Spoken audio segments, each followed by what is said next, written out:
Morning. Today we're going to work on methods of striking again.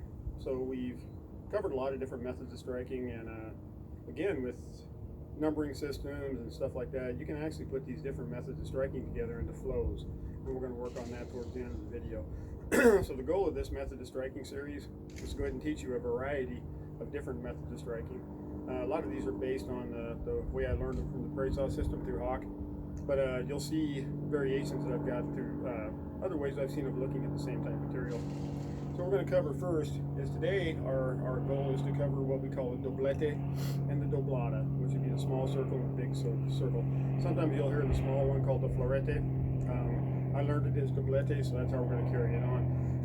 So the doblete is it's a very small first strike followed by a second strike. So you'll see a lot of times motions where people are doing this kind of thing. And what that is, you think it's a twirling motion or a fancy little flashy little thing. Sometimes it is, but it actually does have a meaning or a root or a purpose. So if for some reason I was at a distance and I was going to strike the weapon-bearing limb to knock that weapon out or to injure that hand, to diminish it, I could do the small strike, follow it with the big strike. So I could do a small strike to the hand, follow up with a big strike to the head. Okay, so it'd be a small strike, followed by a big strike. So doblete means small double, and doblada means big double. Okay, so on the doblete, we're going to come in and think about the focus of our concentration, or imagining this technique working would be hitting a weapon-bearing limb, following up with another shot. Now, a lot of times you'll see this being done.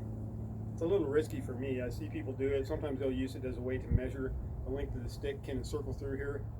I'm not a fan of that. Okay, I'm not going to discourage anybody from doing it. This is your own discovery.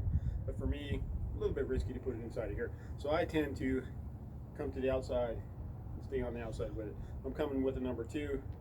I'll follow the number 2. I'll strike with a strike. Big shot to the head. Small strike to the hand. Big shot to the head. Okay. Doblada, very much just 2 big power hits. I can wrap in or wrap again. Okay, this could be done to the outside as well. Big wrap, big wrap. All right. I more commonly do it to the inside. A lot of times off a number 1, followed by a number 5. Okay, a big diagonal hit, covered by an overhead hit. That's usually how I do it. You'll see it done a variety of different ways. Again, it's like a boxing jab. You can see it done 10 different ways by 10 different coaches. All right, today I'm showing you the way I like to do it. And since you're tuning into my channel, you probably like the way I do it. So regardless, that's what we're doing. All right, so doblete, small circle, big circle. Doblada, big circle, big circle. Okay, so work that in. You can work that off your 1 or your 2. Come and get a small doblete. Just work getting that circular motion going. And again, when you start doing this motion, don't get into this. Okay, make sure you don't get into this big circle, because just like a wrist release we do in our empty hand techniques, or if I want to do some kind of a disarming, normally that's done between this easy access point. If I can break the thumb and the forefinger, I can usually either release my wrist from that or pull a weapon out of that. So if I'm doing this, I'm making it too easy to lose the stick. Okay, keep a grip on it. You may relax your little pinky and ring finger maybe just a little bit, until you start to get some flexibility in your wrist. But you want to get to where you're keeping a full grip on the stick. When I start doing this kind of thing, that's just too artistic and too fancy and too much emphasis on a tight circle versus a realistic strike. If I hit anything in this manner, my stick is gone. If somebody grabs a hold of my stick in this manner, it's gone. I need to be hanging on to that stick all the way through. All right. So if I wanted to come in with just a regular Ocho Ocho pattern, I could doblete one side, doblete the other, doblete forehand, doblete backhand. Same thing could come with my doblada. I could doblada forehand, I can doblada backhand. All right. So what we're going to do now is we're going to add this to our previous methods of striking, and we're going to put it together in a little bit of a flow. All right. So if we take a look at our from the top, in the beginning we worked on the Ocho Ocho, our downward Ocho Ocho, and our upward Ocho Ocho. We worked on our Banda Y Banda, our back and forth. Okay. We worked on our Rompida, which is our up and down, or just strictly the up and down. Okay. We worked on our Sungketi Tutsada, straight thrusting or gaffing. And now we're working on our doblete and our doblada. Alright, so we're going to put that together in a flow. So we'll come up with our Ocho Ocho, down, up, Banda Y Banda, okay? We'll do our Rompida, follow with the down strike, which sets up our Sungketi Tutsada.